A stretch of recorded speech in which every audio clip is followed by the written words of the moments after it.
Hallelujah. Maranatha. Thanda ukubingelela ibandla leSunday School. Thanda ukubingelela abazali bami abaphakathina kwalona leli bandla uApostle lo mama Penelope Zulu ngegama lika Jesu Kristu waseNazaretha. Mina ngivela eNtaba Zinduna. I-testimony yami imi kanje. Ngilomntanami kwakule recruitment e-Air Force. Ngilomntanami ongumfana last year. So yena effect wathi ekhula vele wayesithi mina ngifuna ukuba yipilot. Lale sithi ngifuna ukuba yipilot. So kuthe ku form 6 wakhe ama points akase siba phansi waphuma le 9 points. So sasesithi ngangcono uyebona uApostle. Wabuya wazobona uApostle ku 1-on-1. So ubaba wamnika i-prophetic direction. Wathi hayi hamba kuzaba right.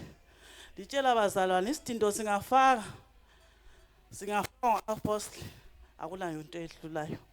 So wahamba eLupane wafika waqhatshwa wathathwa waba ngabanye bona laba abahambayo. Then kwathi mhla ka 1 December last year babizwa eGwero. Kwaba yikho uhamba kwabo. Behamba abazalwane sathatha 6 months singamazi umntwana singazake sikhulume la. Ngaze ngabuya kuApostle wangikhulekela angangikhona ngiqalisa ukuthi ngilale uApostle sengikhulekile. So thanda ukubonga imthandazo phakathina kolona leli bandla enziwa ngubaba lo mama umntana wami wa passed out mhla ka 6 June eChegutu. I-testimony leso sithi ngabe ngenze last week ekhona. So ngeFriday uhambile sesiyaqala izifundo zakhe aircraft engineering eAir Force. Nathanda ukubonga. Just look at that. Look at that. Why don't you give glory to Jesus? Glorify Jesus. Everything that is in your heart, God will make sure that it will surely come to pass. And you word of encouragement. Pastor ngamuzwe sithi it is done.